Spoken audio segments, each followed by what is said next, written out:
নমস্কার। আজ আমরা এক ওয়েবিনারে মিলিত হয়েছি। আমরা স্বামী বিবেকানন্দের 160তম জন্মবার্ষিকী উপলক্ষে সারা ভারতবর্ষ জুড়ে যে যুব উৎসব চলছে তারই অঙ্গ হিসেবে আমরা এই ওয়েবিনারে সামিল হয়েছি। আমাদের এই ওয়েবিনারে আমরা অত্যন্ত আনন্দিত যে এই ওয়েবিনারে আমরা পেয়েছি স্বামী কমলাস্থানন্দ, যিনি রামকৃষ্ণ মিশন বিবেকানন্দ সেন্টিনারি কলেজের প্রিন্সিপাল। আমাদের সঙ্গে আছেন Shri Shaktiprasad Mishra, Nivedita professor, Vivekananda Archives, Ramakrishna Mission Institute of Culture, Golpark. আমাদের সঙ্গে যোগ দেবেন খুব শিগগিরই মাননীয়া নন্দিতা ভট্টাচার্য। তিনি স্টেট ডাইরেক্টর, ওয়েস্ট বেঙ্গল এবং আন্দামান ও নিকোবর দ্বীপপুঞ্জ নেহেরু যুব কেন্দ্রের উনি ডিরেক্টর। আমি প্রথমে অনুরোধ করব, I will request hour honourable madam, ADG madam Jane Namchu, to speak about today's program.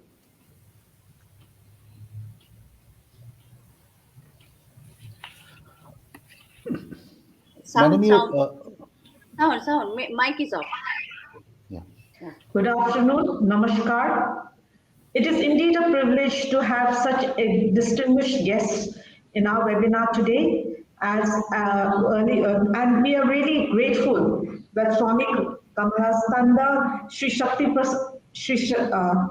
Prasad Mishra have taken the time today to be with us. And we hope to hear from them that the glorious activities and what Swami Vivekananda gave us. It is indeed 160 years since his birth anniversary, and he is as relevant today as he was then. And the revolutions that he started, we all know, and we also need to keep on talking about it and spreading the news.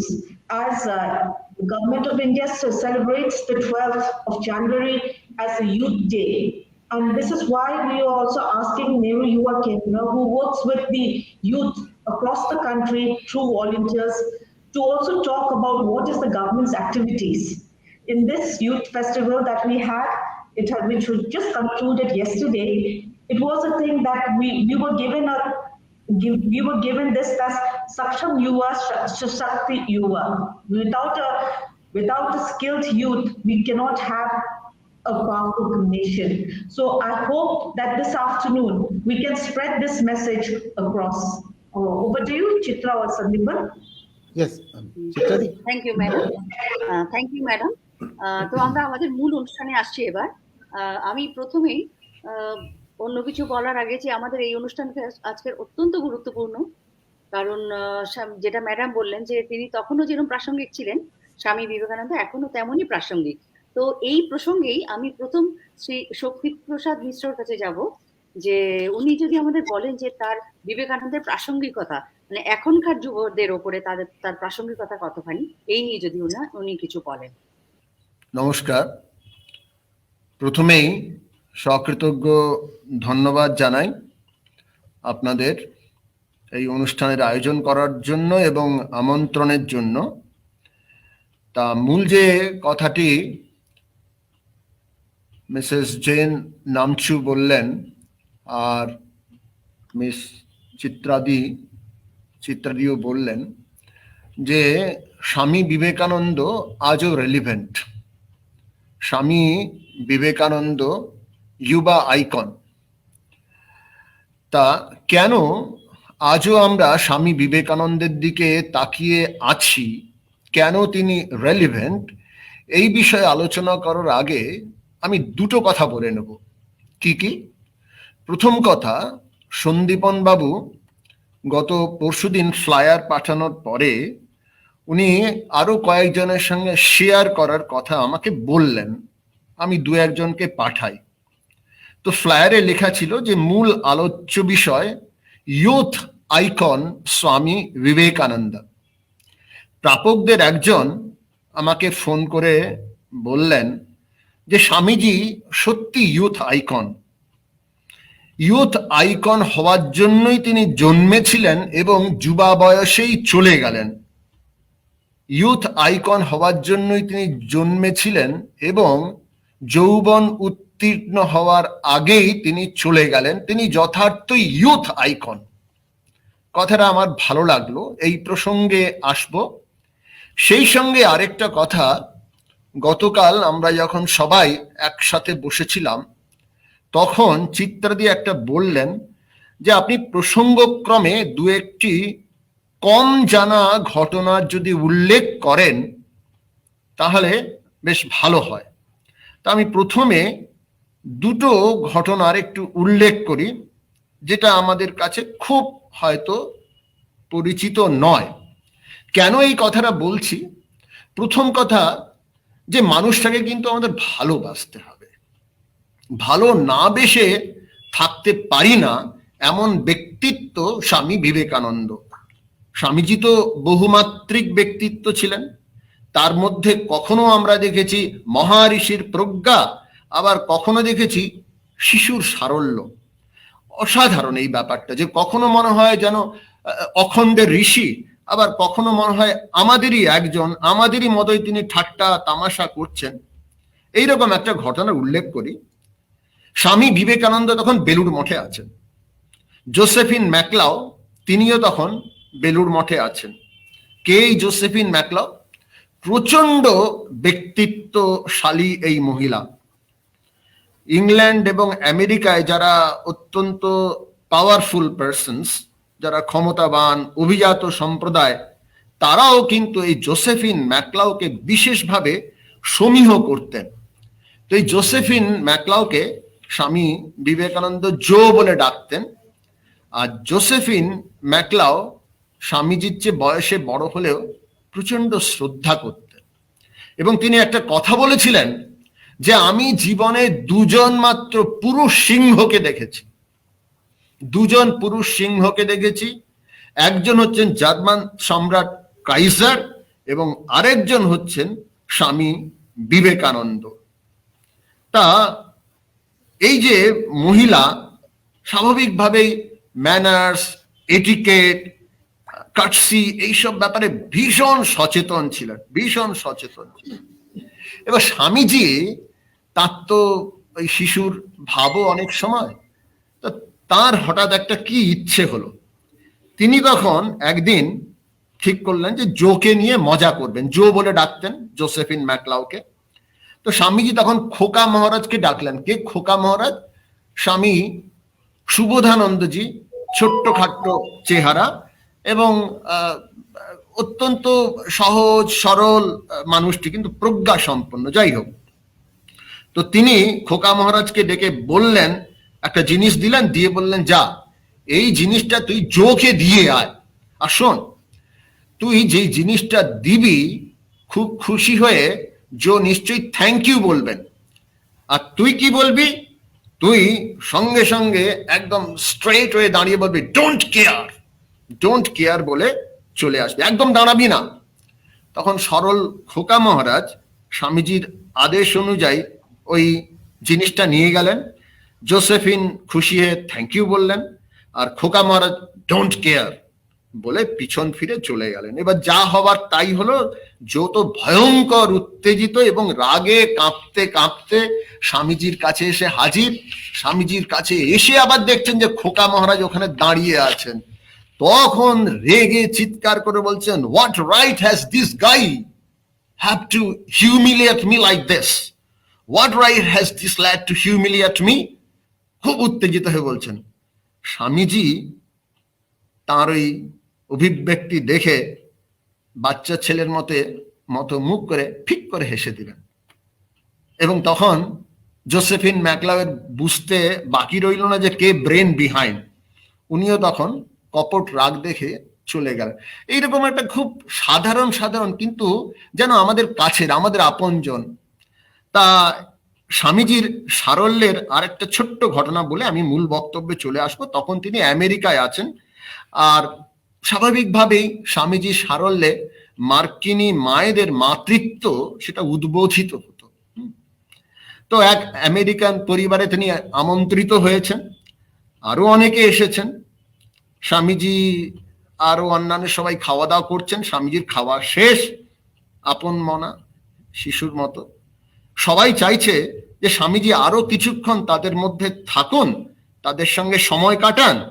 তো মহিলা host তখন বলে উঠলেন, আজ কিন্তু সকলের খাওয়ার শেষে, একদম খাওয়ার শেষে আইসক্রিম দেওয়া হবে।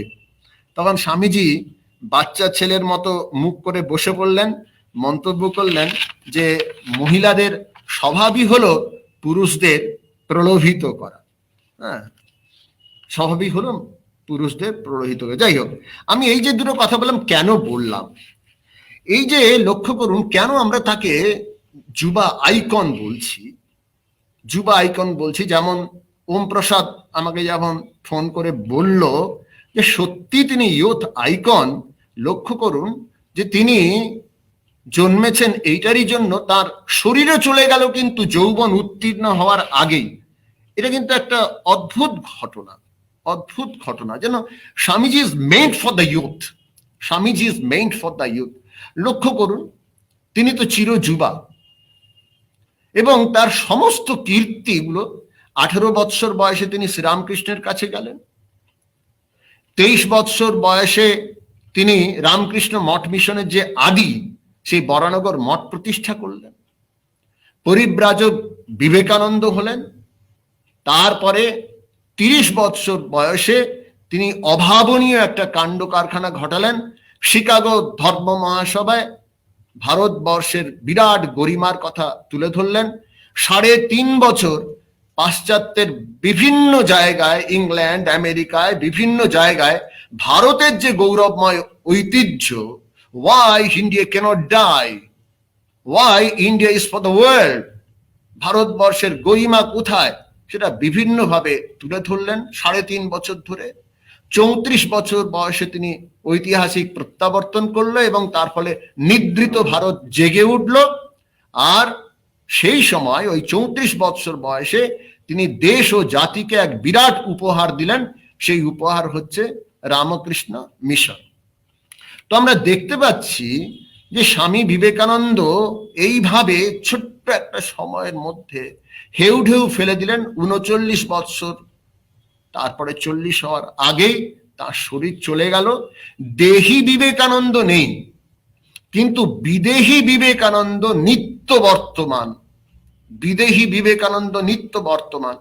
যেটা মিসেস নামচু প্রথমেই বললেন যে 100 বছরের অতিক্রান্ত হয়েও স্বামী বিবেকানন্দ আজও ইয়ং পিপলদের তাদের বিশেষভাবে প্রেরণা জাগিয়ে যাচ্ছে। আসলে স্বামী বিবেকানন্দের প্রিয়জন যুবকবৃন্দ এবং ছাত্র যুবকদের আপনজন স্বামী বিবেকানন্দ। লক্ষ্য করুন যে স্বামী বিবেকানন্দকে শিকাগোতে পাঠানোর ব্যাপারে সবচেয়ে গুরুত্বপূর্ণ ভূমিকা নিয়েছিল যুবকবৃন্দ, এবং স্বামীজি যখন ঐতিহাসিক প্রত্যাবর্তন করলেন তাকে সবচেয়ে অভাবনীয়, আকর্ষণীয় ওয়েলকাম করেছিল, সেটাও কিন্তু ছাত্র যুবকবৃন্দ।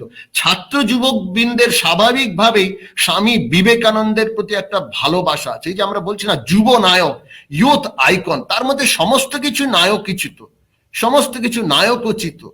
তার রূপ বলুন, গুণ বলুন। এই রূপ বলতে গিয়ে আমি একটা কথা আমার মনে পড়লো যে স্বামী বিবেকানন্দ ঠাকুর বাড়িতে যেতেন।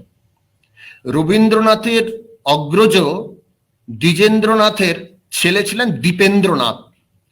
এই দীপেন্দ্রনাথের স্ত্রী হেমলতা ঠাকুর, তিনি পরবর্তীকালে স্মৃতিচারণ করেছেন। তিনি স্মৃতিচারণ করে একটা কথা বলছিলেন একটা বইতে, ওনার অদ্ভুত সুন্দর একটা আন্তরিক অসাধারণ তার স্মৃতিচারণ। তিনি লিখছেন স্বামীজির রূপ সম্বন্ধে। আমি জাস্ট এটা এই কারণে একটু রেফারেন্স দিচ্ছি, যারা কালকে চিত্রাদি বললেন যে একটা নতুন কথা প্রথমে বলুন। সেটা হচ্ছে যে স্বামীজির রূপ সম্বন্ধে তিনি বলছে, স্বামীজির রং আর রূপ, আমাকে তো লোকে বলে ফর্সা, যতই রামমোহনের বংশধরের মেয়ে হই না কেন, তিনি ছিলেন রামমোহনের পৌত্রের পৌত্রের পৌত্রী। তা রং এবং রূপ আকর্ষণীয় না হলে জোড়াসাঁকোর ঠাকুর বাড়িতে বউ হয়ে ঢুকতে পারতাম না। ঠাকুর বাড়ি ছিল তো রূপের হাট, চারিদিকে রূপ। সেই চোখ দিয়ে, অর্থাৎ রূপের হাট দেখার চোখ দিয়ে বলছি, স্বামী বিবেকানন্দ ছিলেন অপরূপ, স্বামী বিবেকানন্দ ছিলেন অপরূপ। তো যাই হোক, স্বামী বিবেকানন্দের ছাত্র যুবকদের কাছে একটা আকর্ষণীয় ব্যক্তিত্ব হওয়ার যত উপাদান আছে সমস্ত উপাদান কিন্তু আছে। এবং আরেকটা কথা, যে কে রেলিভেন্ট হবেন, কে ছাত্র যুবকদের আদর্শ হবেন, তিনি আদর্শ হতে পারেন যিনি সবাইকে অনুপ্রাণিত করতে পারেন। সবাই যে একইভাবে চলবে, একইভাবে বলবে, একই কথা বলবে তা তো নয়। বিভিন্ন জন বিভিন্নভাবে চলতে চায়, বলতে চায়, ভাবতে চায়। তিনি আমাদের আদর্শ হতে পারেন, তিনি সবসময় রেলিভেন্ট হতে পারেন, তিনি যুগোপযোগী রেলিভেন্ট হতে পারেন, সবার জন্য যখন চলার রাজপথ খুলে দিতে পারেন। স্বামী বিবেকানন্দের মতো এমন সবার জন্য চলার রাজপথ আর কেউ খুলে দিয়েছেন কিনা সন্দেহ সম্ভবত নেই। আপনি লক্ষ্য করুন, স্বামী বিবেকানন্দের আহ্বানে সাড়া দিয়ে সেই সময়কার যে সমস্ত যুবক বৃন্দ পাশ্চাত্য থেকে এলেন, জোসেফিন ম্যাকলাও, সিস্টার নিবেদিতা, তারপরে তার বিখ্যাত গুডউইন যিনি স্টেনোগ্রাফার, প্রত্যেকে এলেন পাশ্চাত্য থেকে। স্বামী বিবেকানন্দের আহ্বানে সাড়া দিয়ে ছাত্র যুবক সুভাষচন্দ্র, তিনি পরবর্তীকালে নেতাজি হয়েছিলেন। তিনি বারবার বলছেন যে Netaji enter into my life when I was 15 and then everything was turned upside down. Then everything was turned upside down. সেই আপসাইড ডাউনটা কি? স্বামী বিবেকানন্দের অনুপ্রেরণায় অনুপ্রাণিত হয়ে সুভাষচন্দ্র, নেতাজি সুভাষচন্দ্র হলেন, নেতাজি হলেন। যাই হোক, একটা কথা আসতেই পারে যে ঠিক আছে বাবা, নেতাজি বা নিবেদিতা বা জোসেফিন ম্যাকলাও বা গুডউইন, তারা তো সর্বস্ব ত্যাগ করে দিয়ে স্বামী বিবেকানন্দের দেশে এলেন এবং ভারতবর্ষের জন্য এত কাজ করলেন। আমরা সাধারণ ছেলে, আমরা কলেজে পড়ি, আমাদের তো ঘর সংসার করতে হবে, আমাদের ক্যারিয়ার আছে, আমাদের চাকরি করতে হবে। তো আমাদের কাছে স্বামী বিবেকানন্দের রেলিভেন্স কোথায়? Number one. নাম্বার টু, আর একটা বিষয়, সেটা হচ্ছে যে আজও কেন আমরা স্বামী বিবেকানন্দকে রেলিভেন্ট মনে করছি? তিনি কি 100 বছর আগে যেমন প্রাসঙ্গিক ছিলেন, এখন আরো বেশি প্রাসঙ্গিক? হ্যাঁ, আরো অনেক অনেক অনেক অনেক বেশি প্রাসঙ্গিক। এই কথাটা আমি কেন বলছি? আমি আবেগপ্রবণ হয়ে বলছি না। This is no emotional assertion, this is really what the matter is. কেন এই কথাটা বলছি? লক্ষ্য করুন, স্বামীজি সম্বন্ধে এক বিরাট মনীষী মন্তব্য করেছেন যে in Vivekananda everything is positive and nothing negative. In Swami Vivekananda everything is positive and nothing negative. এইবারে আমরা বর্তমানে কি দেখি? বর্তমানে আমরা কি দেখি? নেগেটিভিটি আমরা কোন পর্যায়ে এখন দেখতে পাচ্ছি? আমাদের একাদশ রাষ্ট্রপতি এপিজে আব্দুল কালাম তার ইগনাইটেড মাইন্ডসে একটা কথা বলেছেন যে আমাদের দেশ এবং জাতির আরো উন্নতির পথে একটা বিরাট বাধা। কি বাধা? তার কথায় an attitude problem, a mindset of limited achievement, the mindset of defeat, নেতিবাচক মানসিকতা। অবশ্যই এই মানসিকতার প্রসারে I am a little bit apologetic if I say this, which is perhaps true. সেটা হচ্ছে যে বিরাট ভূমিকা কিন্তু নিয়েছে সংবাদপত্র। তো প্রসঙ্গক্রমে এপিজে আব্দুল কালাম ইসরায়েলে তার একটা অভিজ্ঞতার কথা বলছিলেন। ইসরায়েলের রাজধানী তেল আবিবে ডক্টর কালাম গেছেন এবং ইসরায়েলের যে সর্বাধিক প্রচারিত সংবাদপত্রে চোখ বুলোচ্ছেন। তো আগের দিন তেল আবিবে একটা সন্ত্রাসবাদী হানা হয়েছে, হামাসদের আক্রমণে বেশ কয়েকজন ইসরায়েলি মারা গেছেন। অথচ কাগজের প্রথম পাতায় বড় সচিত্র সংবাদ পরিবেশিত কি হলো জানেন? সম্পূর্ণ একটা অন্য বিষয়। কি? সেখানে বলা হয়েছে, ফার্স্ট পেজে বিরাট কাভারেজ দিয়ে বলা হয়েছে যে কেমন করে একজন ইসরায়েলি, একজন ইহুদি তার মরুভূমির জমিকে 5 বছরের মধ্যে অর্কিডের সুন্দর বাগান এবং সবুজ শস্য ভাণ্ডারে পরিণত করেছেন। অন্যদিকে হামাস আক্রমণের খবর সংবাদপত্রের ভেতরের পাতায়। তো যাই হোক, অস্বীকার করার উপায় নেই যে আমাদের সংবাদপত্র বা নিউজ চ্যানেলে চোখ বুলোলে আমরা নেগেটিভ এবং মন খারাপ করার খবরটা দেখি একটু বেশি আছে। অবশ্যই দেখুন, সংবাদপত্র হয়তো যুক্তি দেবে যে না পাবলিক খায় এবং তাই আমরা দেই, এটা কিন্তু ঠিক। এটা কেন ঠিক জানেন? তার কারণ হচ্ছে আমাদের, যেমন আমরা সেলফিশ জিনের কথা বলি, ঠিক তেমনি আমাদের মস্তিষ্কের দিকেও একটা কথা বলা হচ্ছে যে আমাদের নেতিবাচকের প্রতি আকর্ষণ বেশি। মনোবিজ্ঞানের একটা বলছি এইটা, সাম্প্রতিক কালের একটা গবেষণা বলছে যে মানুষের কাছে সদর্থক খবরের চেয়ে নঙর্থক খবরের অভিঘাত অনেক বেশি।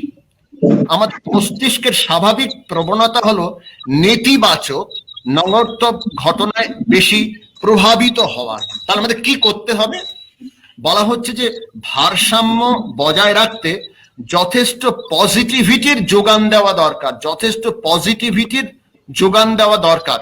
মনোবিজ্ঞানীরা বলছেন যে মন খারাপ করা বিষয়, নেতিবাচক খবর, তার অন্তত 5 গুণ বেশি ভালো, মন ভালো করা, নেতিবাচক নয় ইতিবাচক বিষয়কে আত্মস্থ করতে হবে, অ্যাসিমিলেট করতে হবে। যে কারণে বলা হয়, ধরুন একটা পরিবারে পারিবারিক শান্তি বজায় রাখার জন্য, ধরুন আমি কথাই বলছি যে স্বামী স্ত্রীর মধ্যে খুব ভালো সম্পর্ক বজায় রাখার জন্য যত হয়তো মন খারাপ করা বিষয়, নেগেটিভ বিষয় যত আছে তার 5 গুণ বেশি রাখতে হবে। সমান সমান হলেও হবে না, তাহলে সম্পর্কে ফাটল হবে। তার 5 গুণ বেশি আমাদেরকে নিতে হবে, আত্মস্থ করতে হবে। এখানেই আসছে স্বামী বিবেকানন্দের বিশেষ প্রয়োজনীয়তা। এবং বিবেকানন্দ আর কিছুই নয়, তিনি হচ্ছেন এক বিরাট এনার্জি ক্যাপসুল। কেন এই কথাটা বললাম জানেন? আমি একটা উদাহরণ দিচ্ছি। আপনারা সবাই অরুণিমা সিনহার নাম শুনেছেন।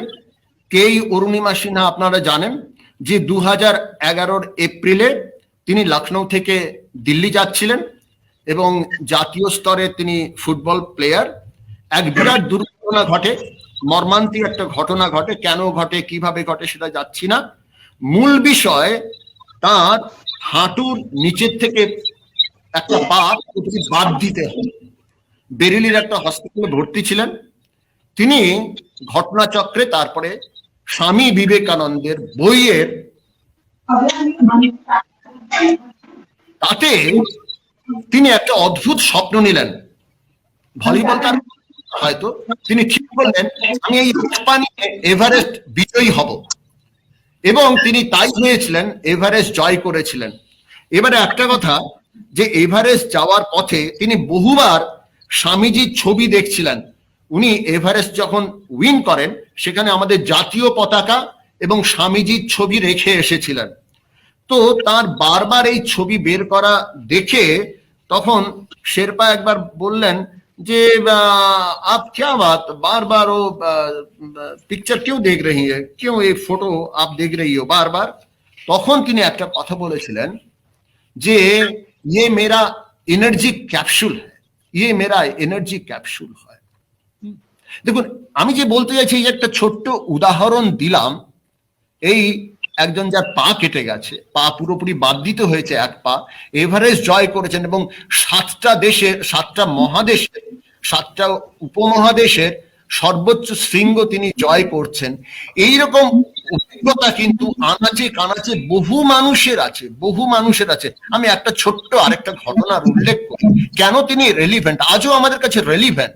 প্রথম কথা, আমাদের পজিটিভিটি দিতেই হবে, আমাদের এই এনার্জি ক্যাপসুলটা নিতেই হবে। If you want to achieve something more. একটা ঘটনা বলছি। স্বামী মেধুসানন্দজি, তিনি জাপানের বেদান্ত সোসাইটির চিফ। টোকিও থেকে দিল্লিতে এসেছেন, দিল্লি থেকে তারপরে উনি কলকাতা যাবেন। দিল্লি রামকৃষ্ণ মিশন থেকে পরের দিন উনি আবার দিল্লি এয়ারপোর্টে গেছেন। দিল্লি এয়ারপোর্টে গিয়ে সেখানে দেখছেন একজন ইয়াং অফিসিয়াল আছেন। তো অফিসিয়ালকে দেখে, অফিসিয়াল মহারাজকে দেখে বললেন, নমস্তে স্বামীজি। তো তার সৌজন্যমূলক আচরণে স্বামীজি খুব ইমপ্রেসড হলেন।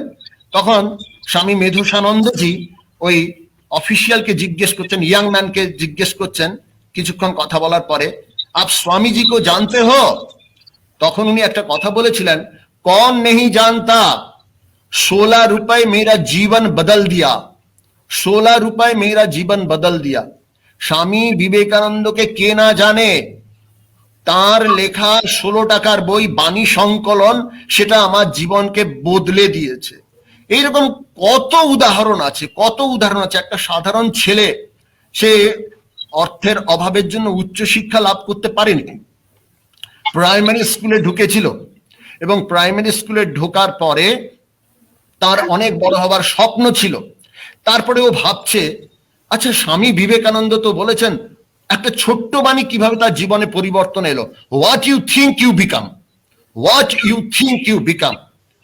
আমার স্বপ্ন আমি WBCS অফিসার হব। নাম হচ্ছে প্রশান্ত। 3 বছর আগে মুর্শিদাবাদে তিনি ছিলেন, এখন সম্ভবত বহরমপুরে আছেন। তো তিনি বললেন যে what you think you become, তুমি যা চিন্তা করবে তুমি তাই হবে। আচ্ছা আমি WBCS অফিসার হতে চাই। এবং এই যে চিন্তাটা, ওই যে বললাম পজিটিভিটি, এই যে একটা চিন্তা, চিন্তা তার মনে একটা বিরাট আন্দোলন গড়ে তুললো এবং সে আত্মশ্রদ্ধা, আত্মসম্মান এবং তার পরিশ্রম করার স্পৃহা একদম তুঙ্গে চলে গেল। আমি একটু শক্তিবাবুকে এই জায়গায় একটা আমি জাস্ট কথা বলি, যে স্বামীজি এক জায়গায় বলছেন যে কখনো না বলো না, কখনো বলো না আমি করতে পারবো না। তুমি অনন্ত এবং সব শক্তি তোমার ভেতরে আছে, তুমি সবকিছু করতে পারো।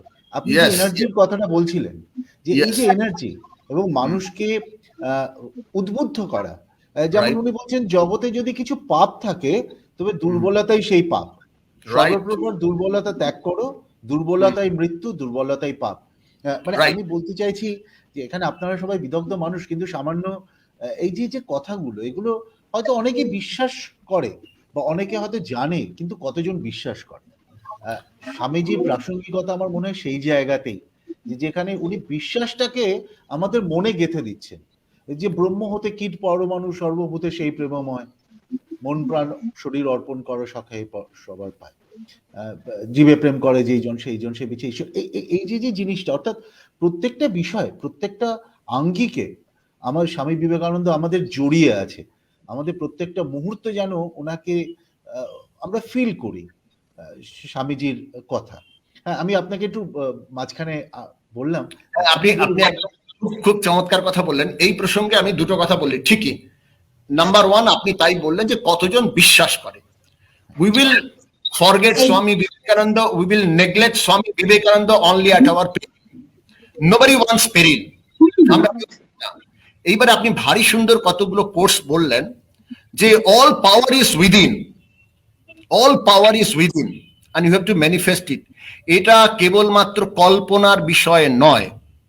এবং স্বামী বিবেকানন্দের যে মূল আদর্শ, আমি এই প্রসঙ্গ করেই তাহলে শেষ করছি, বিশেষ করে সন্দীপন বাবু খুব চমৎকার একটা বিষয় ধরিয়ে দিলেন। এটা আমাদের যুবকদেরও জানতে হবে যে কেন স্বামী বিবেকানন্দ এই কথাটা বলেছিলেন। আমরা তো শুনলাম যে স্বামী বিবেকানন্দের আদর্শ আমাদের আদর্শ, স্বামী বিবেকানন্দ রেলিভেন্ট ইত্যাদি ইত্যাদি। যদি কেউ প্রশ্ন করে, আচ্ছা মশাই আপনি এক কথায় বলুন তো স্বামী বিবেকানন্দের আদর্শ কি, what is his main ideal? ভগিনী নিবেদিতা তিনি স্বামী বিবেকানন্দকে এই প্রশ্ন করেছিলেন, আমার যদ্দূর স্মৃতিতে আছে 1896 সালে 6 এপ্রিল বোধহয় একটা চিঠি তিনি স্বামী বিবেকানন্দ উত্তর দিচ্ছেন। নিবেদিতার প্রশ্ন ছিল যে আপনার মেন আইডিয়াল কি, what is your main ideal? উনি একটা ছোট্ট কথা বলেছিলেন। উনি বলেছিলেন, my ideal indeed can be put into a few words. My ideal indeed can be put into a few words, that is to preach unto mankind their divinity and how to make it manifest in every movement of life. I repeat, my ideal indeed can be put into a few words, that is to preach unto mankind their divinity and how to make it manifest in every movement of life. আমরা এই যে বিষয়টাকে যদি বিশ্লেষণ করি, সন্দীপন বাবু যে 3টি বললেন, এক্স্যাক্টলি এই 3টি বিষয় কি কি? প্রথম কথা, আমাদের প্রত্যেকের মধ্যে, বিশেষ করে ছাত্র যুবকদের মধ্যে তো বটেই, অনন্ত শক্তি এবং অনন্ত সম্ভাবনা আছে। আমরা জাস্ট এই 5 ফুট 6 ফুটের একটা জড়পিণ্ড নই, জন্মালাম এবং মারা গেলাম, তা আমরা মোটেই নই। Each soul is potentially divine. প্রত্যেকের মধ্যে অনন্ত শক্তি এবং অনন্ত সম্ভাবনা আছে। দ্বিতীয় কি, আমাদের মধ্যে যে অনন্ত শক্তি এবং অনন্ত সম্ভাবনা, যেটাকে ডিভিনিটি বলে শব্দটা দিয়ে ব্যবহার করেছেন, সেই অনন্ত শক্তি এবং অনন্ত সম্ভাবনা প্রকাশ করার উপায় আছে। তৃতীয় কি, যেটা একদম শেষ কথায় উনি বললেন, ব্রহ্ম হতে কীট পরমাণু, এই প্রসঙ্গ, জীবে প্রেম করে যেইজন ইত্যাদি প্রসঙ্গ করলেন। তৃতীয় বিষয় হলো আমাদের প্রত্যেকটা কাজের মধ্যে যেন সেই দেবত্ব প্রকাশিত হয়, প্রত্যেকটা কাজের মধ্যে দেবত্ব প্রকাশিত হয়। আমাদের প্রত্যেকের মধ্যে অনন্ত শক্তি এবং অনন্ত সম্ভাবনা আছে। দ্বিতীয়ত, সেই অনন্ত শক্তি এবং অনন্ত সম্ভাবনা প্রকাশের উপায় আছে by controlling nature, external and internal. দেখুন, লিয়েন্ডার পেস বা সচিন তেন্ডুলকাররা কতদিন খেলে গেলেন, সেটা হচ্ছে তার অতি অবশ্যই এই কন্ট্রোলিং এক্সটার্নাল নেচার।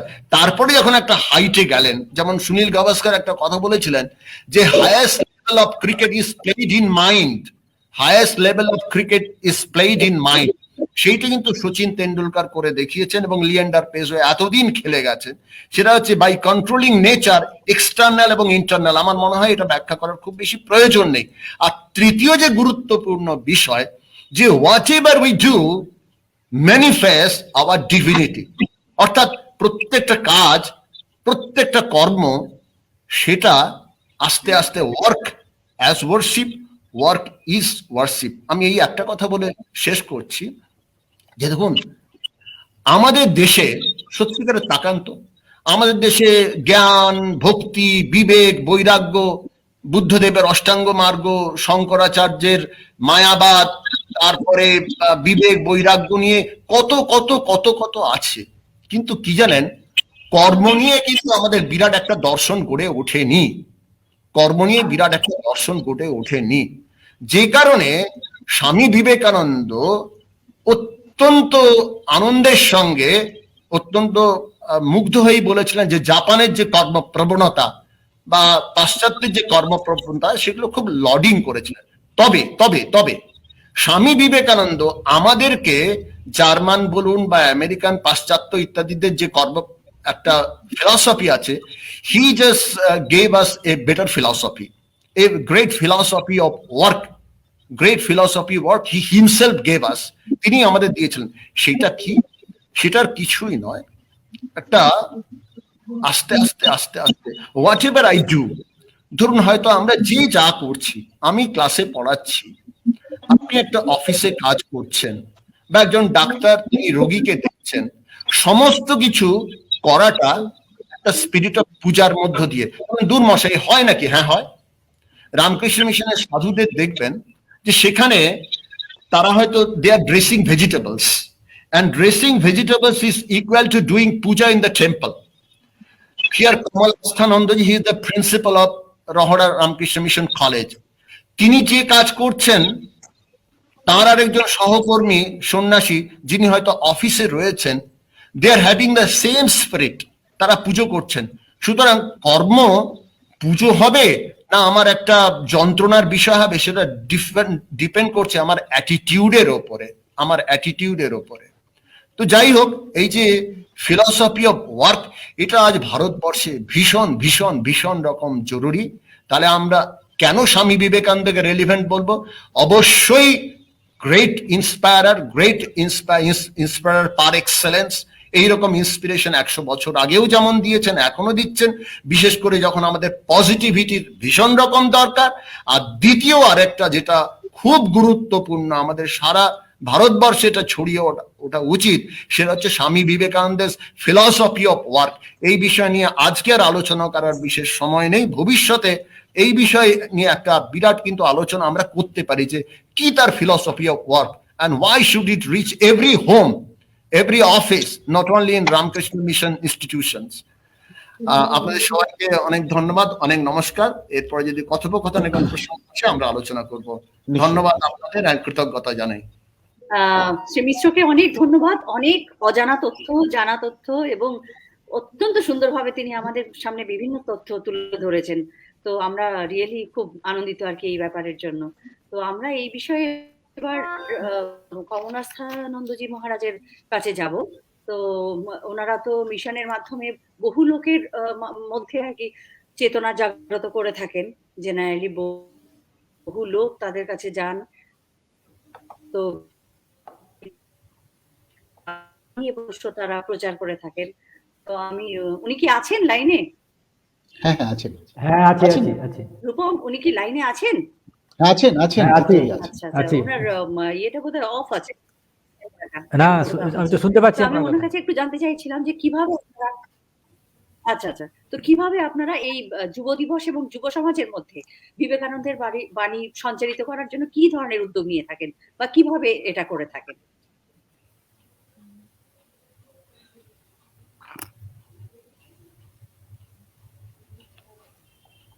আপনি কি শুনতে পাচ্ছেন নাকি? হ্যালো মহারাজ, আপনি শুনতে পাচ্ছেন? শুনতে পান? লাইন? হ্যাঁ মহারাজ, আপনি বলুন। মহারাজ, আপনি বলুন।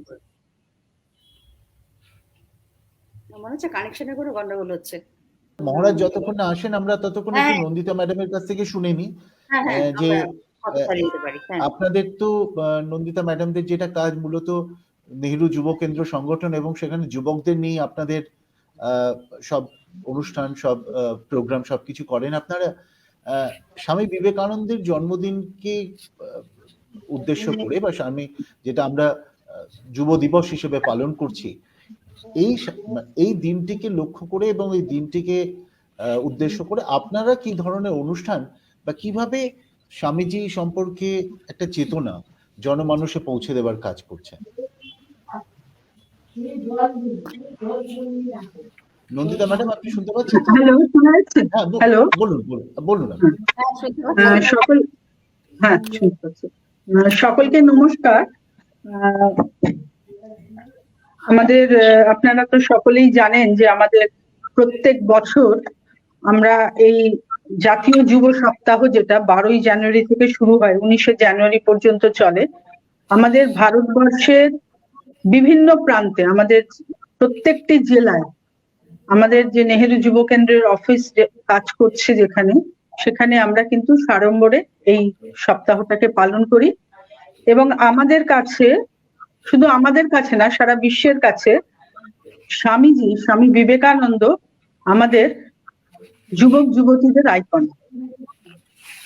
তো এই উৎসব আমরা যে এটাকে যে পালন করি যুব সপ্তাহটাকে, সেখানে আমাদের বিভিন্ন ধরনের প্রোগ্রাম হয়। এক একটা দিন এক একটা বিষয় নিয়ে আমাদের আলোচনা হয়। আমাদের ছেলে মেয়েরা যারা আমাদের যুব সমাজ রয়েছেন, তারা সেই আলোচনাগুলোতে অংশগ্রহণ করেন। তারা নিজেদের মতো করে স্বামীজিকে তাদের শ্রদ্ধা জানানোর জন্য নানা ধরনের প্রোগ্রামের আয়োজন করেন। এবং শুধু যুব সমাজ নয়, যেখানে যেখানে আমাদের প্রোগ্রাম হয় সেখানে কিন্তু সাধারণ মানুষজন যারা, বিশেষ করে আমাদের, আপনারা সকলে জানেন, আমরা গ্রামের যুবক যুবতীদের নিয়ে বেশি কাজ করি, শহরের ছেলেমেয়েরাও আছে। তো সেখানে একটা কিন্তু উৎসবের একটা, যেমন আমাদের দুর্গাপুজো, কালী পুজো যেমন করে হয়, সেরকম একটা উৎসবের যেন ঢেউ বয়ে যায়। এবং আমাদের যুবক যুবতীদের সঙ্গে এমনি যারা আমাদের সঙ্গে কাজ করেন, যারা হয়তো সদ্য তাদের কি বলবো, তারা এই যুবা বয়সটা পেরিয়ে গেছেন, তো তাদের সঙ্গে আমাদের বিভিন্ন ধরনের ইন্টারাকশন। তো এরকম একদিন কথা বলতে বলতে আমাদের একটি ভলেন্টিয়ার, মহিলা ভলেন্টিয়ার, তো তাকে আমি এমনি জিজ্ঞেস করছিলাম যে তোমরা এই যে যুব সপ্তাহ পালন করো, কিরকম তোমাদেরকে, কিরকম লাগে? তো তখন সেই মেয়েটি বলেছিল যে স্বামীজির যখন ছবিটা আমি দেখি, তখন আমার মনে হয় যে আমার সামনে এমন একজন মানুষ রয়েছেন যার থেকে আমি শুধু প্রেরণা পাই না, আমি একটা নিজের অন্তরে একটা যেন আমি একটা শক্তি অনুভব করি। এবং মনে হয় যে আমি যে কাজগুলো ভাবছি পারবো না, সেগুলো আমি নিশ্চয়ই পারবো। বলছে পরে হয়তো আমি সেগুলো সবকিছু করে উঠতে পারি না, কিন্তু এইভাবে আমি কিন্তু প্রেরিত হই। তো আমার মনে হয় যে এই জন্যই স্বামীজি আমাদের যুব সমাজের কাছে এখনো আইকন, এবং তিনি আগামী দিনেও থাকবেন। তার যে সিংহ বিক্রম, তার যে সাহস, তার যে কথা বলার ভঙ্গি, তার কোনো কিছুকে ভয় না পেয়ে। এখন দেখুন, আমি একটা উদাহরণ দিতে চাই, সেটা হয়তো আপনাকে পছন্দ নাও হতে পারে। এই যে আমাদের করোনা নিয়ে চারদিকে এত আলাপ আলোচনা হচ্ছে, এত কিছু চলছে, সেখানে কিন্তু আপনি দেখবেন সবাই ভয়ে ভয়ে আছে। প্রথম ফেজে যখন এই করোনা শুরু হয়েছিল, তখন আমার নিজের একটা এক্সপিরিয়েন্স আমি বলছি, আমি যেখানে থাকি সেখানে কারুর করোনা হলে তাদের বাড়ির লোকরা বলছিল না। কেন না, তারা যে বড় আবাসনে থাকে সেখান থেকে তাকে বের করে দেওয়া হবে। এবং আমাদের অনেক কলিগ আছে যাদের কিন্তু এই অভিজ্ঞতাটা হয়েছে। কিন্তু স্বামীজি যখন কলকাতায় যখন প্লেগ হয়েছিল, স্বামীজি কিন্তু এইসব কিচ্ছু ভাবেন। তিনি যারা তার সঙ্গী সাথী তাদেরকে নিয়ে ঝাঁপিয়ে পড়েছেন। তো আমরা সারাক্ষণ যদি আমরা শুধু স্বামীজি স্বামীজি করি, আর তার যে পথে তিনি চলেছেন, যে পথে তিনি গেছেন, তার যে পথ নির্দেশ, সেটাকে কিন্তু আমরা কেউ পালন করতে পারছি না। আমার মনে হয় যে যুব সমাজের কাছে এটা কিন্তু একটা খুব ভাবার বিষয়, এবং এটা একটা চ্যালেঞ্জেরও বিষয়। তো আমি আশা রাখবো যে শুধু আমরা ধুমধাম করে স্বামীজির ছবিতে মাল্যার্পণ করে, স্বামীজিকে প্রণাম জানিয়ে, স্বামীজির সম্পর্কে খুব ভালো ভালো কথা বলে আমরা যদি ভাবি যে এতেই স্বামীজি খুব খুশি হবেন এবং তার জন্মদিবস বা তার এই যুব সপ্তাহ যেটাকে আমরা বলি সেটা খুব ভালোভাবে পালন করা হবে, সেটা আমার মনে হয় যে ঠিক হবে না। যতক্ষণ না আমাদের আগের যিনি বক্তা শক্তিবাবু বলছিলেন যে তার যে চিন্তাধারা, তার যে ভাবনা, সেগুলোকে যতক্ষণ না আমরা নিজেদের মধ্যে নিতে পারছি, যতক্ষণ না সেগুলোকে আত্মস্থ করতে পারছি, ততক্ষণ পর্যন্ত কিন্তু আমাদের স্বামীজি স্বামীজি বলে কোনো লাভ হবে না। তো আজকে ভাবুন, এই যুব সমাজের দিকে সারা পৃথিবী তাকিয়ে থাকে। আমরা সবাই ভরসা করি যে এরা যদি উঠে দাঁড়ায়, এরা যদি তাদের শির দ্বারা শক্ত করে যদি কোনো কিছুর প্রতিবাদ করে, তাহলে হয়তো আমাদের দিন পাল্টাবে। এটা আমরা সবাই মানি যে আমরা কিন্তু কোনো ভালো সময়ের মধ্যে দিয়ে যাচ্ছি। শুধু অসুস্থতা নয়, আরো অনেক বিষয় আছে, সেখানে কিন্তু আমরা কিন্তু খুব ভালো আছি, এই কথাটা বলা যায়। এবং আমাদের আগামী দিনে পথ দেখাবে আমাদের যারা যুব সমাজ, তারাই। এবং সেই যুব সমাজের কথা যখন আমরা বলি, সেখানে যেমন একটা বয়সের কথাও আমরা বলি, 15 থেকে 29 আমাদের NYK তে বলা হয়, কিন্তু এটা একটা কিন্তু মানসিক ব্যাপার। যেমন এখানে আজকে যারা বক্তা এসেছেন, তারা কত ভেতর থেকে কতটা ইন্সপায়ার, তবে তারা কিন্তু এই কথাগুলো বলতে পারছে, এবং তারা নিশ্চয়ই করে যুবক। তো আমাদের দেখার, আমাদের শোনার, আমাদের কথা বলার, আমাদের সকলের সঙ্গে শেয়ার করার জন্য মানুষের প্রতি যাতে ভালোবাসা থাকে, আমরা যাতে সত্যি করে তাদেরকে ভালোবাসতে পারি, শুধু লোক দেখানি নয় যে আমি বক্তৃতার সময় আমি খুব ভালো করে বললাম আমি তো এই করেছি তাই করেছি। সত্যি যদি মনের ভেতর থেকে আমি মানুষের জন্য কিছু ভাবতে পারি, তার ভালোর কথা ভাবতে পারি, তাহলেই কিন্তু আমার মনে হয় যে আমাদের যে এই যে স্বামীজির জন্ম দিবস আমরা পালন করছি, যে যুব সপ্তাহ আমরা পালন করছি, সেটা মানে সঠিক হবে। তো আমার যারা এখানে উপস্থিত যারা বক্তা রয়েছেন, তারা অনেকেই খুব গুণীজন, খুব ভালো করে, অনেক ভালো করে আপনারা বলছেন। আমি হয়তো অত ভালো করে বলতে পারিনি, কিন্তু আমার এই দীর্ঘ সময়ের অভিজ্ঞতায় আমি যেটা দেখেছি সেটা হচ্ছে যে আমাদের কিন্তু মাইন্ডসেট চেঞ্জ করতে হবে। আমরা শুধু লোককে দেখিয়ে খুব বড় প্রোগ্রাম করলাম, কিন্তু একটা মানুষের প্রয়োজনে আমি তার পাশে দাঁড়াতে পারলাম না, একটা মানুষের সাহায্যের জন্য আমি তার হাত ধরতে পারলাম না, তাহলে কিন্তু সেই সেবার কোনো মানে হয় না, সেই কথা বলার, সেই বক্তব্য রাখার কোনো মানে হয় না। তো আজকের দিনে আমার মনে হয় যে আমরা যদি ভাবি যে খুব বড় করে আমি না করতে পারলাম, কিন্তু আমার পাশের মানুষটার যদি আমি প্রয়োজনে হাত ধরতে পারি, আমার সেবার হাত যদি আমি বাড়িয়ে দিতে পারি, তাহলেই কিন্তু আজকে আমরা এই যে যুব সপ্তাহ পালন করছি, এটা সঠিক হবে। নমস্কার। হ্যাঁ, ধন্যবাদ ম্যাডাম, খুব ভালো লাগলো, খুব ভালো লাগলো। আর আপনারা তো আমরা জানি যে কিভাবে কাজ করছেন, বহু মানুষকে নিয়ে বহু জায়গায় কাজ করছেন। তো আমরা মানে সেই ব্যাপারে আমরা খুব আনন্দিত যে আমরা আজকে আপনাকে পেয়েছি আমাদের এই অনুষ্ঠানের মধ্যে। তো আমি আবার স্বামী কমলাস্থানন্দজির কাছে যাব। তো উনি কি আছেন লাইনে? হ্যাঁ হ্যাঁ, আছি আছি। আমার একটু নেটওয়ার্কটা একটু গোলমাল করছে। গন্ডগোল করছে মনে হচ্ছে। মহারাজ আমার মনে হয় ভিডিও অন না করে আপনি আপাতত বলুন, কারণ মনে হয় ভিডিও অন বলুন, করলে বলুন, বোধহয় বলুন। স্টিল হয়ে যাচ্ছে হ্যাঁ, বোধহয় আমার ছবিটা। সমস্যা হচ্ছে হ্যালো। মনে হচ্ছে। হ্যাঁ, শুনতে বলুন, পাচ্ছেন তো বলুন। মহারাজ? আপনি শুরু করুন। হ্যাঁ, হ্যাঁ, বলুন। আমি এই জন্য ভিডিওটা অফ রাখছি। ভিডিওটা অফ হ্যাঁ, ঠিক আছে, ঠিক ভিডিওটা আছে, অফ আছে। রাখছি ঠিক আমি সেই জন্য। আমি বলুন, যেহেতু আমরা স্লাইড আপনার শো দেখাবো তো অভিজ্ঞতা আমার শেয়ার করি। এটা কম লাগবে, রিসোর্স বলুন, কম লাগবে। বলুন। তাও প্রথম আমি বিশেষ করে আজকের যে প্রোগ্রামটা আয়োজন করেছেন প্রেস ইনফরমেশন ব্যুরো অ্যান্ড তার সঙ্গে রিজিওনাল আউটসোর্সিং ব্যুরো কলকাতা, না, এরা এবং তার সঙ্গে আছেন নেহেরু যুব কেন্দ্র সংস্থান, এনাদের সমস্ত কর্মকর্তারা সবাই, বিশেষ করে আমাদের শ্রীমতী জানে নামচু থেকে শুরু করেন, আছেন চিত্রা ম্যাডাম, আছেন সন্দীপন বাবু, আর আমাদের এখানে আরেকজন আছেন নন্দিতা ম্যাডাম। এদের সবাইকে আমি মানে আন্তরিক ধন্যবাদ জানাচ্ছি। বিশেষ করে আমাদের আগের বক্তা যে বিশেষ ছিলেন শক্তি প্রসাদ মিশ্র, শক্তিবাবু, উনি তো স্বনামধন্য টিচার, দীর্ঘদিনের টিচিং লাইফ আছেন, উনি জাতীয় পুরস্কার পাওয়া ব্যক্তি, স্বামীজি নিয়ে অনেক পড়াশোনা করা মানুষ। তা খুব সুন্দর বলেছেন। তা এখন আমি জাস্ট এখানে আপনাদের আমি এই আজকের অনুষ্ঠানে শেয়ার স্ক্রিন যেটা, সেটা হচ্ছে অলরেডি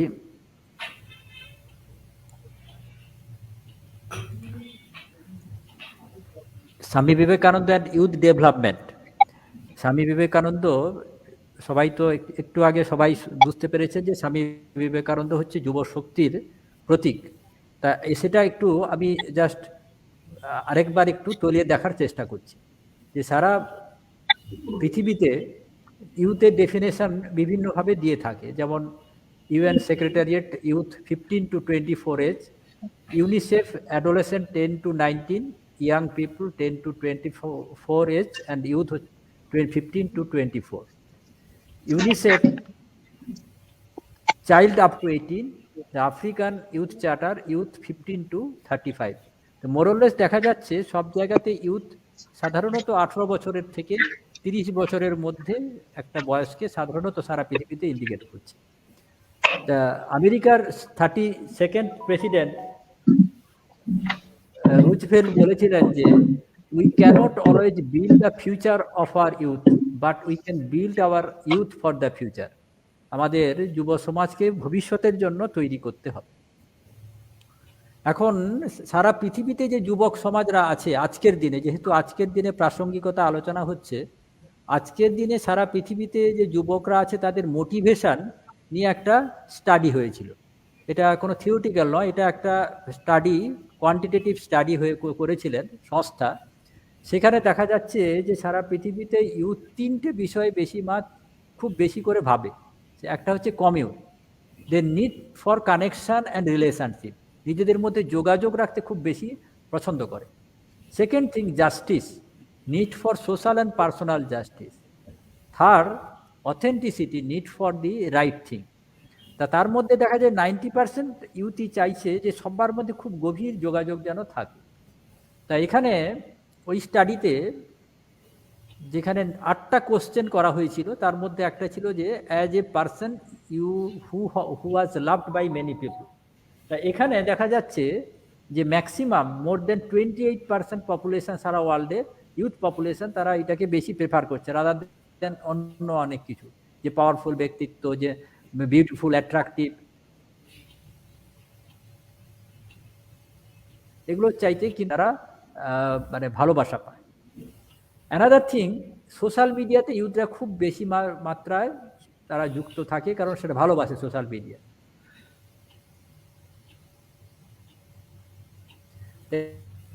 এই সোশ্যাল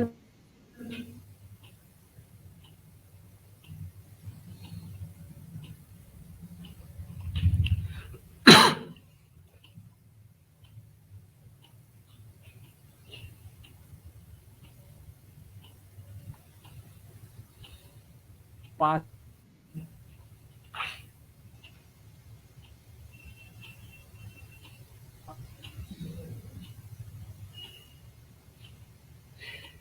আমাদের নেটওয়ার্ক প্রবলেমটা হচ্ছে খুব। অ্যান্ড ফিফথ হচ্ছে সোশিয়েবল। এই 5টা জিনিস ইউথ হচ্ছে খুব বেশি পছন্দ করে সারা পৃথিবীতে। তা এখানে যে স্টাডি করা গেছে সেই স্টাডিতে, এটাও কোয়ান্টিটেটিভ স্টাডি, সেখানে দেখা যাচ্ছে যে মোর দেন 45% population all over the world, youth population, তারা কিন্তু চায় যে তার বন্ধুটি বা যাদের সঙ্গে যোগাযোগ রাখছে সে শুড বি ট্রুথফুল। যে সেই জন্য ইউথের একটা বিরাট কোয়ালিটি এখনকার আজকের দিনেও দেখা যাচ্ছে যে তারা কিন্তু ট্রুথকে বেশি পছন্দ করে, নট আনট্রুথ। তা এইখানে অলরেডি এই স্ট্যাটিস্টিক্স সবার জানা আছে যে 2011-তে 41% of the India's below age of 20 years, এবং সেটা দেখা যাচ্ছে যে চায়নার চাইতে বেশি কম পপুলেশন থাকা সত্ত্বেও যে এই ইউথ পপুলেশন ইন্ডিয়ার কিন্তু লার্জেস্ট। তা এই রেসপেক্টে Swami Vivekananda as youth icon এটা বেশি প্রাসঙ্গিক এই সেন্সে যে আমরা জানি যে রবীন্দ্রনাথ অলরেডি বলেছিলেন যে Vivekananda's gospel marked the awakening of man in its fullness, and that is why it inspired our youth to the diverse course for liberation through work and sacrifice. যেটা অনেক 100 বছর আগের বলে এসছেন।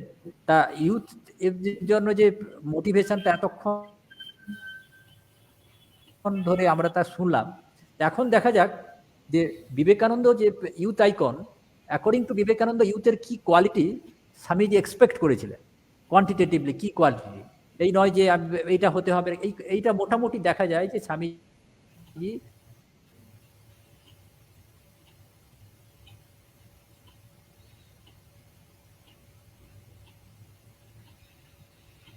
এই 6টা বিষয়ের উপর বেশি গুরুত্ব আরোপ করেছিল। এক, Quest for education, quest for nationalism. তা এখানে আমি দেখা যায় যে বিবেকানন্দ শুধু যে চাইতেন তা নয়, তার সারা জীবনে এইরকম ছিল।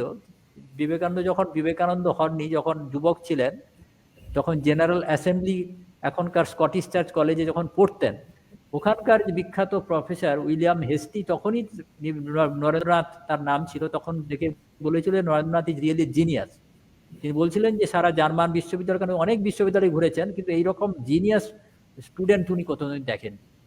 তা সেই জন্য স্বামী বিবেকানন্দ পরে যখন তিনি বলতে পেরেছিলেন যে man increases in knowledge, his happiness will increase, the intellect will open to him, and his sense enjoyment will evolve into intellectual enjoyment. তাই মানুষের এই যে অগ্রগতিটা তিনি এইখানে বলেছিলেন, আদারওয়াইজ তো হিউম্যান তো ডেভেলপমেন্টই দরকার নেই, কারণ human by birth is animal in nature, যে কোনো মাল্টিসেলুলার প্রাণীর মতন মানুষও প্রাণী, কিন্তু তার ডেভেলপমেন্ট এইখানে সেন্স এনজয়মেন্ট থেকে ইন্টেলেকচুয়াল এনজয়মেন্টে সে নিজেকে ট্রান্সফর্ম করতে পারে থ্রু দি নলেজ। তা সেই জন্য স্বামীজি বলেছিলেন যে নলেজ ইজ পাওয়ার। অ্যানাদার হচ্ছে কোয়েস্ট ফর ট্রুথ। স্বামীজি এইরকম একটা, আগেই বলা হয়েছে স্বামীজি যে পাওয়ার অফ, এমন পাওয়ারফুল ফোর্স, এমন আইকন অফ পজিটিভিটি। আজকের দিনে আইকন অফ পজিটিভিটি অনেক কিছুর আইকন আছে, ইউথ আইকন থাকতে পারে, আরেকজন থাকতেও পারে, বা অন্য কিছুর আইকন, প্রোগ্রেসের আইকন, সায়েন্সের আইকন, অনেক কিছু আইকন থাকতে পারে, কিন্তু পজিটিভিটির আইকন মনে হচ্ছে স্বামীজি ছাড়া দ্বিতীয় কাউকে খুঁজে পাওয়া মুশকিল। সেটা বারবার আগের বক্তারাও বলছিলেন। তাই স্বামীজি প্রথমেই কারেক্ট করে বললেন যে মানুষের যাত্রাটা কিন্তু এরার থেকে ট্রুথ নয়, লেসার ট্রুথ থেকে হায়ার ট্রুথ, ব্যাড থেকে গুড নয়, যে লেস গুড থেকে গুড, বা গুড থেকে বেটার দেন বেস্ট। তো এই যে পজিটিভিটি অ্যাপ্রোচ স্বামীজি প্রথম বলেছিলেন, সেই জন্য এখানে বলেছিলেন যে স্বামীজি যে মানুষের যাত্রা from lesser truth to higher truth. Then service, Swamiji বলেছেন যে কোয়েস্ট ফর সার্ভিস। এই সার্ভিসটা একটু স্বামীজি স্পেশালভাবে ডিফাইন করেছেন, যে সার্ভিসটা হিয়ার বাংলাতে যেটাকে বলা হয় সেবা। সার্ভিস অর সেবা or all beings in the spirit of Lord is better. এই সার্ভিসটা স্বামীজি যেটা বলছেন যে সার্ভিসটা হচ্ছে স্পিরিট অফ লর্ড, শিবজ্ঞানে জীবসেবা, যেন service to man is service to god, যেটা স্বামীজি পরে এটা এক্সপ্লেন করতে পেরেছিলেন পৃথিবীর কাছে সারা জীবন দিয়ে। আরেকটা হচ্ছে এই ম্যানলিনেস। স্বামীজি আগে বক্তারাও বলেছেন যে স্বামীজি খুব পছন্দ করতেন ম্যানলিনেস, এই জন্য বলতেন do evil like a man, be wicked if you must on a grand scale, কিন্তু ম্যানলিনেস হতে হবে। তা সেই জন্য বলেছেন যে weakness is sin. Then education, quest for education. এবার স্বামীজির এডুকেশন আজকের দিনের ইনফরমেটিভ এডুকেশন নয়, অনলাইন প্রচুর নোটস আছে, প্রচুর অনলাইন এলএমএস সিস্টেমে, লার্নিং ম্যানেজমেন্ট সিস্টেম চারদিকে ভর্তি, সারা পৃথিবী জুড়ে অনলাইন কোর্স ঘুরে বেড়াচ্ছে। এ তো এই যে এডুকেশন যেটা হচ্ছে চলছে, এটা ইনফরমেটিভ এডুকেশন স্বামীজি তাই বলেনি। স্বামীজির ক্ষেত্রে এডুকেশনটা হচ্ছে character is formed, strength of mind is increased, intellect is expanded, by which one can stand on one's own feet. যে সব দিকের বিকাশ হবে, চরিত্র থেকে মনের এবং বুদ্ধির, এবং মানুষ তার নিজের পায়ে দাঁড়াতে পারবে, এই শিক্ষার কথা স্বামীজি বলেছিলেন। তা সেই যদি হয় তাহলে কিন্তু স্বামীজির কথা অনুযায়ী, তাহলে কিন্তু স্বামীজি সে মানুষটি all free from all superstition, hypnotic idea, and সেটা হবে কি the general medicine for all forms of social maladies or ailment. এবং সেই মানুষটিকে এডুকেটেড মানুষ বলা হবে, যিনি কিন্তু কি করবেন, not only solve his own social needs and demand, but also help other to solve their own problem. তা এই হচ্ছে স্বামীজির শিক্ষা। আর স্বামীজির ন্যাশনালিজম, দেশভক্তি, সেটা বাংলাতে তার একটা স্বদেশ মন্ত্র আছে, সেটা সবাই যারা বাংলা পড়াশোনা করলে খুব ভালো লাগবে। এটা ইংরেজি তর্জমা আছে, যেহেতু এটা ইংরেজিতে স্লাইড লেখা। তা সেখানে এক নিঃশ্বাসে স্বামীজি বলে গেছে। তা এ কথা কেউ বসে বসে রচনা করতে পারে না, এটা পড়লেই বোঝা যাবে যেন হৃদয় থেকে যেন একটা অনর্গল একটা ভাব স্রোত বেরিয়ে গেছে। তা এইরকম মানে ভালোবাসা স্বামীজির, মানে যে কি বলে হৃদয় নিগড়ানো ভালোবাসা দেশের প্রতি, ভারতবর্ষের প্রতি, এইরকম ভালোবাসাটাকে স্বামীজি কিন্তু দেশভক্তি বলেছিলেন, অন্য কোনোভাবে বলেননি।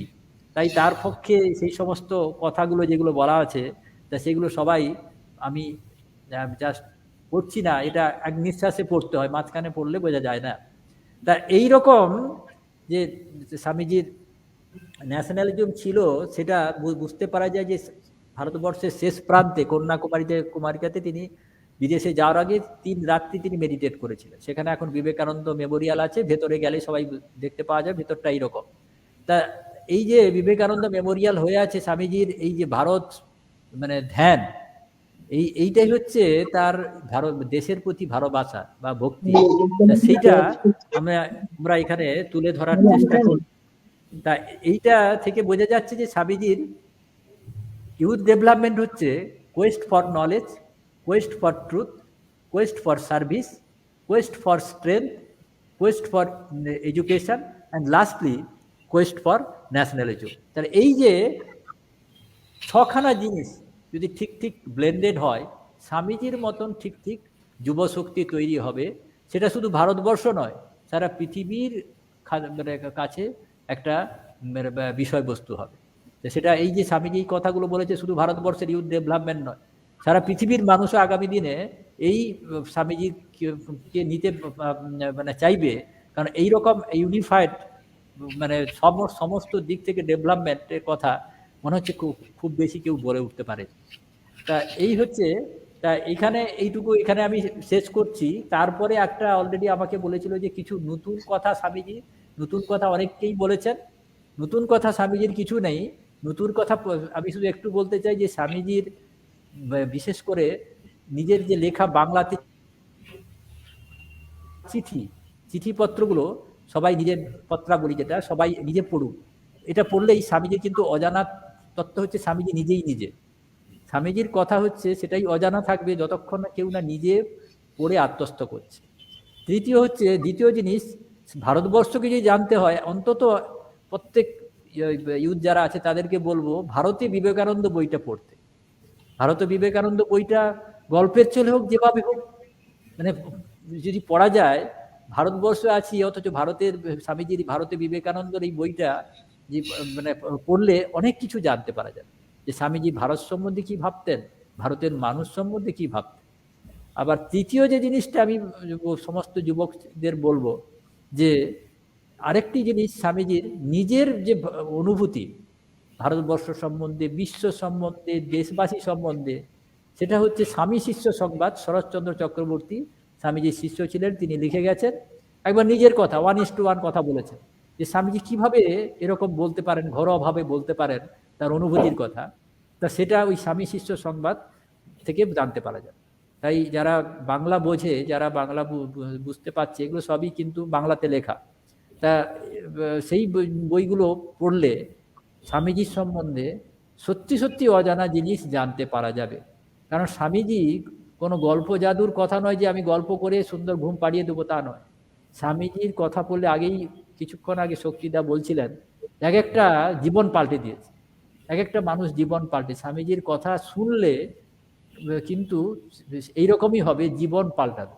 আর যদি না হয় তাহলে নিশ্চয়ই স্বামীজির কথা সেটা নয়, বা স্বামীজির কথা আমরা ঠিক ঠিক শুনিনি, অন্য কিছু শুনেছি, এটা হতে হবে। কারণ আমি লাস্টে ছোট্ট আরেকটা ঘটনা বলে, আজকের দিনে যেহেতু যুবক, আজকের দিনে প্রাসঙ্গিকতা বারবার মনে হচ্ছে যে আজকের দিনে স্বামীজি কি প্রাসঙ্গিক। একটি যুবকের কথা বলছি, তিনি কিন্তু বাংলার নয়, বিহারের সুদূর পাটনাতে প্রত্যন্ত গ্রামের ছেলে। তা সে বাবার জন্মের পরে তার ছেলের নামের সঙ্গে বিবেক যোগ করেছিল। তিনি বিবেকানন্দ খুব ভালোবাসতেন তার বাবা। তার জন্ম হওয়ার পরে তার নাম আস্তে আস্তে বড় হয়, প্রত্যন্ত মানে গ্রাম থেকে বড় হয়েছে, সেই গ্রামে মানে ইলেকট্রিসিটি ছিল না। তা 16 বছর বয়সে পাটনাতে এসে প্রথম শহরে আলো টালো দেখা শুরু করে। তা সেইখান থেকে আস্তে আস্তে নিজেকে এমনভাবে তোলার চেষ্টা করলো যে ওইখান থেকেই হচ্ছে মানে ইন্টারন্যাশনাল স্কলারশিপ পেয়ে টাফট ইউনিভার্সিটিতে কি সাবজেক্ট না ইন্টারন্যাশনাল রিলেশনশিপ নিয়ে পড়তে শুরু করলো, যেটা সারা ওয়ার্ল্ডে বিখ্যাত। টাফট ইউনিভার্সিটি হচ্ছে ইন্টারন্যাশনাল রিলেশনশিপের জন্য বিখ্যাত। সেখানে পড়া শুরু করলো। সেখানে শুধু পড়া শুরু নয়, ওইখানে রেজাল্ট করলো রেকর্ড। টাফট ইউনিভার্সিটিতে এত ভালো রেজাল্ট করে এবং এত ভালো তার পারফরমেন্স, আউটস্ট্যান্ডিং পারফরমেন্স, এত তার মানে কমিউনিকেটিভ স্কিল, এত রকমের পড়তে পড়তেই অনেকগুলো এন্টারপ্রিনারশিপ মানে পেয়ে গেছে, স্কলারশিপ পেয়ে গেছে, অনেক জায়গা থেকে এন্ডাউমেন্ট পেয়ে গেছে। সেই জন্য প্রথম ভারতীয় হিসাবে টাফট ইউনিভার্সিটিতে গ্র্যাজুয়েশন লেকচার যে দেয় সেই ছেলেটি, তখন তার বয়স 22 বছর, প্রথম ইন্ডিয়া টাফট ইউনিভার্সিটিতে গ্র্যাজুয়েশন লেকচার দিচ্ছে ওই সেরিমনিতে, কনভোকেশন। তা এই যে ছেলে, তারপর 1 বছরের মধ্যে এমন ফারিশ করলো, ওবামা তাকে ডেকে তার হোয়াইট হাউসে তার সঙ্গে ডিনার করেছে। তারপর রকফেলার ফাউন্ডেশন হান্ড্রেডস যে টোটাল অ্যাচিভার তার মধ্যে ওকে মানে ইনক্লুড করেছে, ফোর্বস 30 গ্রুপের মধ্যে সে ইনক্লুড হয়েছে। তা এইরকম ছেলেটি যখন এইরকম ভাবে হচ্ছে, হার্ভার্ড তাকে বলছে যে তুমি আসো, তুমি মাস্টার ডিগ্রির জন্য তোমার জন্য আমি আসনটা ফাঁকা রেখেছি, যে তুমি এলে আমরা উই ভেরি মাচ প্লিজ। ও একটা চিঠি যে জানালো যে আমি এখন ব্যস্ত আছি, আমাকে ইন্ডিয়াতে ফিরতে হবে, আমি এখনই মাস্টার ডিগ্রির কথা ভাবছি না। তো সেই 2016 সালে এই হার্ভার্ডের মাস্টার ডিগ্রি ছেড়ে সে আবার ইন্ডিয়াতে ফিরে আসে। সে একটি সংস্থা তৈরি করেছে, ডেক্সটারিটি গ্লোবাল, 2008 সালেই তৈরি করেছিল, যখন সে বিদেশে যায়নি। সেই সংস্থাটি এখন সারা ভারতবর্ষে 6 মিলিয়ন প্রত্যন্ত গ্রামের ছেলে মেয়েদের স্কলারশিপ নানাভাবে সাহায্য করে চলেছে। এখন অবধি তার হিসাব ওয়েবসাইট থেকে আমি দেখছিলাম আজকের, প্রায় 71 ক্রোরের বেশি স্কলারশিপ ব্যবস্থা করে দিয়েছে ওই সংস্থা থেকে। এই জাস্ট কমাসের আগে খবর, সে একটা মেল করেছিল, আমাদের সঙ্গে একটু যোগাযোগ আছে, বিশেষ করে সে স্বামীজি অন্তপ্রাণ বলতে গেলে। তো সে আবার বিদেশে গেছে, হার্ভার্ডে তাকে আবার ডেকেছে।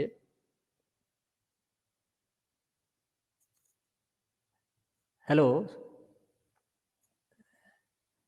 হ্যালো শুনতে পাওয়া যাচ্ছে? হ্যাঁ, হার্ভার্ডে তাকে আবার ডেকেছে যে আবার ওই মাস্টার ডিগ্রিটা কন্টিনিউ করার জন্য আবার হার্ভার্ডে সে ফিরে গেছে। তা সেই ছেলেটির নাম হচ্ছে শরৎ বিবেক সাগর। তার ডেক্সটারিটি গ্লোবাল তার সংস্থা আছে।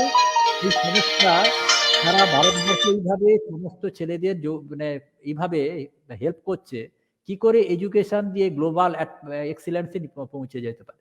তার একমাত্র তার আইকন কিন্তু ছেলেটির স্বামী বিবেকানন্দ ছাড়া কিছু না। স্বামী বিবেকানন্দ ছাড়া কিচ্ছু সে ভাবতে পারে না। তা এই আজকের দিনে দেখা যায় যে এন্টারপ্রেনার হওয়া যায় না, অনেক কিছু হওয়া যায় না, অনেক মানে সব কিছুর জন্য অন্য মডেল দরকার। কিন্তু স্বামীজি বিবেকানন্দকে নিয়ে এইরকম অল ক্লাস এন্টারপ্রেনার, যেটা দেখা যাচ্ছে যে মানে ওয়ার্ল্ডে মানে এত বড় একটা এই অল্প বয়স 22 বছর বয়সে এত বড় এন্টারপ্রেনার হয়ে গেছে, যে তার একমাত্র কাজ হচ্ছে যুবকদের মধ্যে এইভাবে শিক্ষা কি করে নিয়ে যাওয়া যায় স্কলারশিপ বা এই সমস্তর মাধ্যমে। তার জন্য এই ডেক্সটারিটি গ্লোবাল করে ডেক্সট কানেক্ট করে বলেছে। 6.5 মিলিয়ন তার এখন মানে তার প্রতিনিধি। তা তা এই হচ্ছে কথাটি সবার কাছে, বিশেষ করে যুবক সমাজের কাছে বললাম, যে আজকের দিনে বিশেষ করে এই সময় এন্টারপ্রিনারশিপটা বেশি সবাই জোর দিচ্ছে, ইন্ডিয়া গভর্নমেন্ট থেকে সবাই।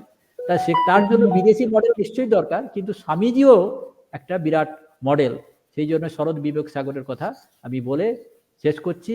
এখন বিশেষ করে সবাই আছে এই অনলাইন মিডিয়ামে, খুব ধৈর্য ধরে শুনতে হয়, কারণ এখানে তো খুবই মানে নেটওয়ার্কের সমস্যা, কিন্তু খুব পেশেন্ট সবাই হিয়ারিং করেছেন, সবাই পেশেন্টলি সবাই শুনেছেন।